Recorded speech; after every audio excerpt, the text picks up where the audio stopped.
ફેર પડી ગયો ને? હા, એમ તરત ફેર પડી જાય મમ્મી. હારું, ગરમ પાણીનું શેક બહુ હારું. હા તો તમે તો હજી કોથળી મૂકી જ છે ત્યાં કયો ફેર પડી ગયો. સોરી બેટા, હવે છે ને તારે અહીંયા જ રહેવાનું છે. જ્યાં સુધી જમાઈ નોખી રૂમ રાખીને નોખો ન થાય ને ત્યાં સુધી તારે અહીંયાથી નથી જવાનું. હા મમ્મી, હમણાં થોડાક દિવસ જવું જ નથી એ ઘરે. થોડાક દિવસ અહીંયા રહું ને તો એ લોકોને ખબર પડે કે વહુ વગરનું ઘર કેવું લાગે. હાથે રોટલા ઘડશે ને ત્યારે ખબર પડશે. હાચી વાત છે. તો તું તાર ઉપાધિ કરમાં એ શાંતિથી રહે. અને તને ભૂખ લાગે ને જે કાંઈ પણ ખાવું હોય ને તું મને કહેજે, આપણે બનાવી નાખશું. મમ્મી, મને રીંગણાનો ઓળો અને બાજરાનો રોટલો ખાવાનું મન થયું છે. અરે વાહ, તો મને બહુ ભાવે. તઈ હું ને હું આગળ દામિની વહુને કહું ને બનાવી દે. અરે દામિની વહુ, અરે દામિની વહુ. હા મમ્મી, કઈ કામ હતું? હા, કામ હોય તો જ તમને બોલાવે ને કા? આ મારી દીકરીને રીંગણાનો ઓળો ને રોટલો ખાવાનું મન થયું છે તો તું છે ને ફટાફટ ઓળો ને રોટલો બનાવી દે. પણ મમ્મી, વહેલા કેવું જોઈએ ને, ટાઈમ તો જુઓ. ત્યારે રસોઈ બની ગઈ છે. મેં ભરેલા ભીંડાનું શાક બનાવી નાખ્યું છે. હવે અત્યારે ઓળો હું આ બનાવીને જ તો આરામ કરવા ગઈ હતી ને મમ્મી. મમ્મી, જવા દો ને, રહેવા દો ને. અત્યારે હું ભીંડાનું શાક ને એ ખાઈ લઈશ. સાંજે ઓળો ને રોટલો બનાવી નાખજો, ત્યારે ખાઈ લઈશું આપણે. શું કરવાને? હા જેવું લેવાને તને મન થયું છે ને તો અત્યારે જ બનાવવો પડશે. અને જે ભીંડાનું શાક છે ને તું ખાઈ લેજે. આની હાટું છે ને ઓળો રોટલો બનાવી દે. તને એક વાર તો કીધું ને એટલે બસ. અરે પણ મમ્મી, ઘરમાં રીંગણા પણ હોવા જોઈએ ને. ઘરમાં રીંગણા નથી. હવે અત્યારે બજારમાં હું રીંગણા લેવા જઈશ, આવીને બનાવીશ તો ઉલટાનું મોડું થઈ જશે અને બહેનબાની ભૂખ પણ મરી જશે. એ બધું છે ને મારે નથી જોવાનું.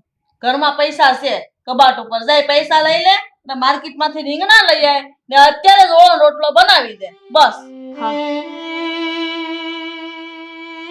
વકીલાત જ કરતી હોય.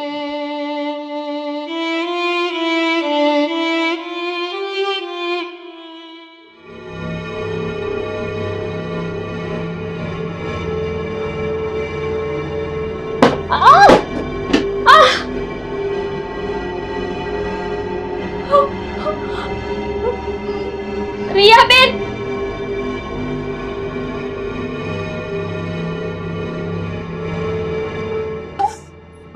ભાભી, મમ્મી, ભાભીને તો માથામાંથી બહુ લોહી નીકળે છે. જલ્દી રૂ લાવો. ના ના,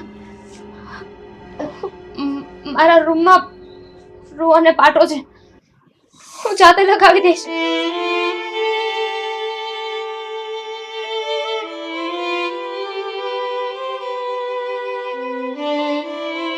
જોયું રિયા તે? હે ને એટલું માથામાં વાગ્યું છે તો શાંતિથી ન બોલી. આમ પાવરમાં આપણને જવાબ દઈને વહી ગઈ. મમ્મી, તમારી વાત સાવ ખોટી છે. આ ભાભીને આટલું વાગ્યું છે તો આ મેણા ટોણા બળે એની મદદ કરવાની હોય, પાટો બાંધી આપવાનો હોય. એ બધી છે ને તને ન ખબર પડે. આઈને રીંગણાનો ઓળો કરવાનું કીધું અને રીંગણા લેવા જવા પડે ને એટલે બધા નાટક કરે છે. હું તને ન ખબર હોય. મમ્મી, આ કેવી વાત કરો છો? તમને નહીં ખબર પડે. હું જોતી આવું ભાભીને કેટલું વાગ્યું છે.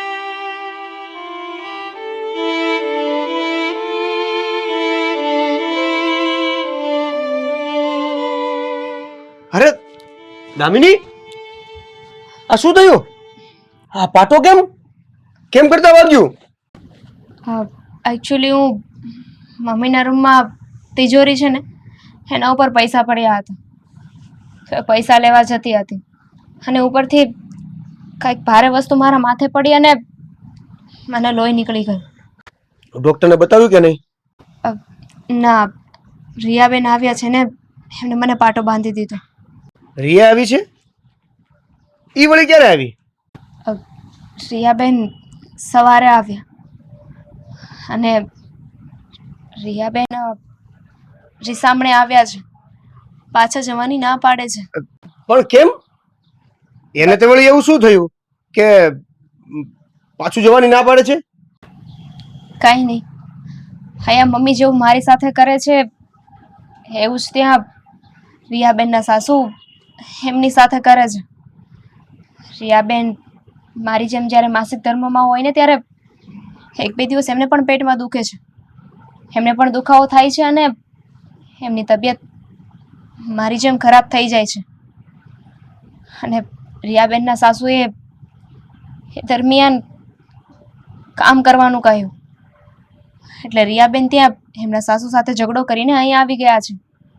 અને એટલું જ નહીં, રિયાબેને એમના પતિ સાથે શરત પણ મૂકી છે કે જ્યાં સુધી એમના મમ્મીને મૂકીને રિયાબેન સાથે નોખા નહીં રહે ને ત્યાં સુધી રિયાબેન ઘરે પાછા નહીં જાય. હવે એને 2 દીકરા છે, હવે આવા સમયે એને આવું કરવાની શું જરૂર છે? વાત તો તમારી બધી સાચી છે, પણ સાચું કહું ને તો તમારા મમ્મી જ માથે રહીને રિયાબેનનું ઘર ભંગાવે છે. અરે પણ તું મમ્મી વિશે કેમ આવું બોલે છે? જ્યારે સવારે રિયાબેન ઘરે આવ્યા ને ત્યારે એ મમ્મી સાથે બધી વાત કરતા હતા અને એ બધી વાત મેં છુપાઈને સાંભળી હતી. મમ્મી કહેતા હતા કે તારે હવે એ ઘરમાં નથી જવું.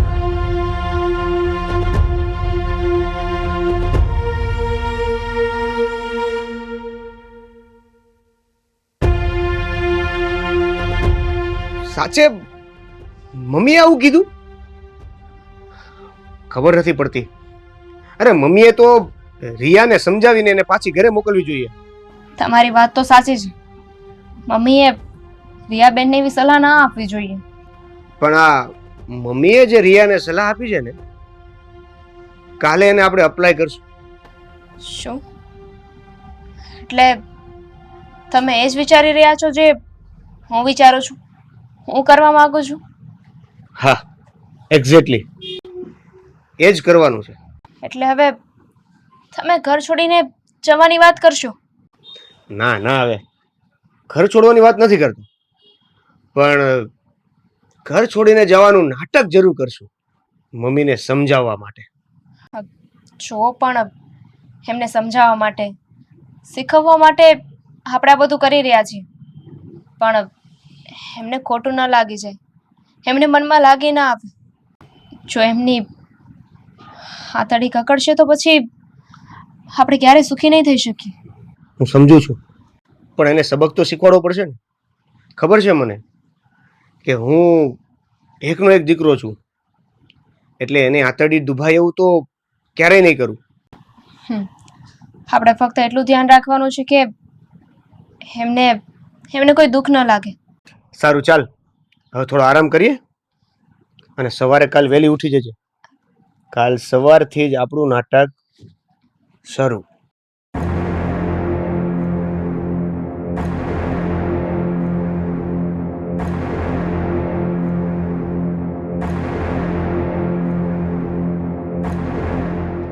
હા બેટા, આ હવારમાં બેગ તૈયાર કરી 2 જણા ક્યાંય બહાર ગામ જાવ છો, ફરવા જાવ છો? હું તમને એક વાત કહેવા માંગુ છું. અમે આ ઘર છોડીને જઈ રહ્યા છીએ. હું? અને હવે અમે પાછા ક્યારેય નથી આવવાના. શું? હા તો હું બોલસ એનું ભાન તો છે ને તને? તું ભાનમાં તો છો ને? છું, અત્યાર સુધી નહોતો, પણ હવે બરોબર ભાનમાં છું. હું એકલો નહીં, અમે બંને પરફેક્ટ ભાનમાં છીએ. અને એટલે જ અમે બંને આ ઘર મૂકીને જઈ રહ્યા છીએ. પણ બેટા, આ કાલ સાંજ સુધી તો બધું સારું હતું, કોઈ તકલીફ નહોતી, અને આ અચાનક તે આવો નિર્ણય લઈ લીધો. આનું કોઈ કારણ તો હશે ને? છે ને, કારણ છે. આ મમ્મીએ રિયાને જે શીખવાડ્યું છે ને, એ હું અપ્લાય કરવા માંગુ છું. તારી મમ્મીએ રિયાને શીખવાડ્યું? હું શીખવાડ્યું? પૂછો. તને કહું છું, અહીંયા જો, હું તે શિખામણ દીધી છે રિયાને. હું વાત કરે છે આ દેવેન? હું મૂંગી ઊભી છો, તું ચૂપચાપ મોઢામાં મગ ભર્યા છે? જવાબ દે, હું તે શીખવાડ્યું છે રિયાને? મને તો કાંઈ સમજાતું નથી. આ ઘરમાં આ બધું શું ચાલી રહ્યું છે? હા બેટા, જો હું તને વિનંતી કરું છું તો આ લોકોની વાતનું આવું મન ઉપર ન લે અને આવો કપરો નિર્ણય ના લે. તું મારી સામું તો જો બેટા, તારા વગર તો હું હાવ નોધારો થઈ જઈશ, ઓર જીવતા જીવત મરી જઈશ બેટા હું. હા બેટા, તારા પપ્પાની વાત સાચી છે ને તું મારો તો વિચાર કર. હું થોડી તારી વગર રહી શકી બેટા. અને જે થયું એ બધું, હા આવડી મોટી વાત વધારવાની શું જરૂર છે? તું ઘર છોડીને ન જા. હું તારા વગર નહીં રહી શકું. રહી તો તમારા વગર હું પણ નહીં શકું, પણ શું કરું મમ્મી, તમે આ બધું કર્યું છે ને તો ભોગવવું તો પડશે. બેટા મેં એવું કર્યું? એવો તો હું મારો વાંક છે? કેમ મમ્મી, કેમ રહ્યું? આ તમારો દીકરો તમને મૂકીને નોખો થઈ રહ્યો છે તો દુઃખ થયું ને તમને?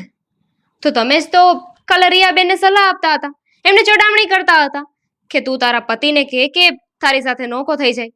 તમે પણ એક દીકરાને માંથી નોખો કરવાની જ વાત કરી ને. આજે તમારા પર વીતી તો ખબર પડી તમને કે કેવું લાગે છે.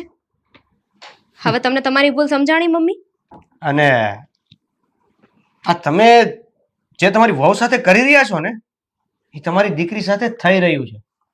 જો તમારી વહુને તમારી દીકરીની જેમ માનતા હોત, રાખતા હોત, સાચવતા હોત તો આવું કાંઈ ઊભું જ ન થાત. મમ્મી, દુનિયાની કોઈ પણ માં છે ને પોતાના દીકરા વગર ના રહી શકે. તમે જેમ તેન વગર ના રહી શકો એમ રિયાબેનના સાસુ એ પણ પોતાના દીકરા વગર ના રહી શકે. પણ તને ખબર છે આ અત્યારની માવું છે ને એ પોતાના દીકરા દૂર ન થાય ને એના ડરમાં પોતાના દીકરાઓના ઘર ભાંગતા હોય છે. બધી સાસુ છે ને પોતાની વહુને પોતાની દીકરી સમજીને રાખે ને તો કોઈ પણ દીકરાનું કે કોઈનું પણ આ દુનિયામાં ઘર નહીં તૂટે, ઘર નહીં ભાંગે. હા હું માનું છું કે મેં મારી દીકરીને ખોટી શિખામણ આપી ને ચડામણી કરી છે, પણ બેટા તું આ ઘર છોડીને ન જા. કેમ મમ્મી?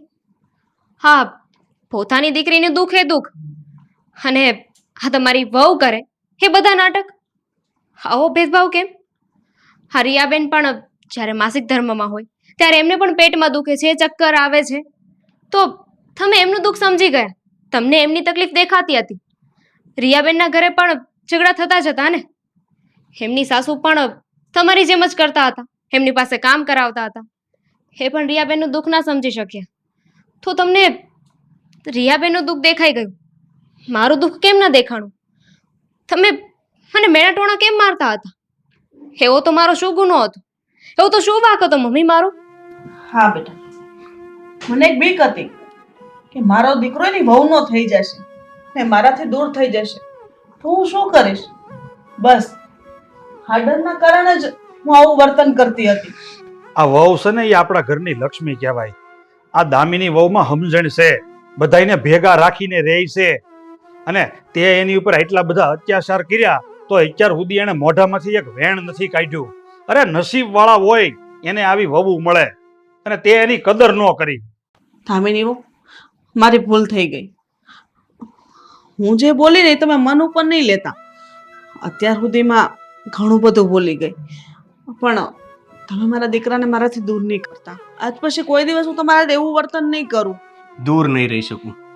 તમને ખબર છે, તમને ખબર છે જ્યારે મેં આ ઘર છોડીને જવાની વાત કરી ને તો આ દામિનીનો પહેલો શબ્દ શું હતો કે તમે જે પણ કંઈ કરો ને એનો મને કોઈ વાંધો નથી, હું તમારી સાથે છું, પણ એક વસ્તુ યાદ રાખજો કે જે કરો ને એમાં આપણા મમ્મી પપ્પાની આંતરડી નોંધ ભાઈ. આ શબ્દો હતા એના, આ છેલ્લા શબ્દો એના આ હતા. સાંભળી લીધું તે? હવે થઈ ગઈ તને નિરાય? અરે તારા આવા વર્તનના કારણે આપણા દીકરાનું ઘર ભાંગવા ઊભું છું તું. આ ઘર આખું વેર વિખેર થઈ જાય. હા પપ્પા, તમારી વાત સાચી છે. આ મમ્મીની વાતમાં આવીને હું મારું એ ઘર ભાંગી નાખત. તને હા શું કહું ને તો તું છે ને માં કહેવાને લાયક જ નથી. તું આ દીકરામાં ને વહુમાં ને દીકરીમાં એટલો બધો ભેદભાવ રાખશો અને તું આવી દીકરીને નબળી શિખામણ દેશો અને વહુની કઈ ઉપાધિ કરતી નથી. અરે આ તારા આવા વર્તનથી આ દીકરા દીકરીના ઘર ભાંગવા ઊભા થઈ ગયા છે. અરે તું માં કહેવાને લાયક જ ન કહેવા. ભાભીની મને માફ કરી દે બેટા. તું ગમે એટલી માફી માંગ ને પણ મને છે ને હજી તારી ઉપર વિશ્વાસ નથી. અરે તું તારો રંગ દેખાડે એટલે દેખાડે જ. તમે જે કહો એ પણ ધામિની વહુ, હું માફી માંગુ છું, મારાથી ભૂલ થઈ ગઈ. મેં કીધું ને હું તો તારા પગે પડી જાઉં, મને માફ કરી દે. મારા દીકરાને મારાથી અલગ ન કર. હવે માફી માંગીને શું કામનું? અરે હવે બહુ મોડું થઈ ગયું છે. અને તમને એક વાત કહી દઉં, અમે આજે કરી રહ્યા હતા ને એ નાટક હતું. શું એટલે? તમને ભાન કરાવવા માટે અમે બે આ નાટક કર્યું હતું. મમ્મી, હું તમને મારી સગીમાં માનું છું અને કદાચ એના કરતાં પણ વિશેષ. તમે મને વહુ નહીં પણ દીકરી બનાવીને રાખશો ને તો આપણું ઘર આવી રીતે હસતું જ રહેશે. અને તમે છે ને હજુ સુધી મને સમજી ના શક્યા. તમને લાગે છે કે હું તમને તમારા દીકરાથી નોખી કરીશ? ક્યારેય નહીં. હું ક્યારેય એવું નહીં થવા દઉં. સારું થયું બેટા કે આ બધું જે હતું ને નાટક હતું. તમે સાચું નહીં માનો, હું તો આ સાંભળ્યું ને તો મારો તો આમ જીવ અદ્ધર થઈ ગયો હતો. મારા દીકરા વગર હું શું કરીશ? આવી ગયો ને પાછો નીચે આવી ગયો ને નકર ઈ ભેગા કરવામાં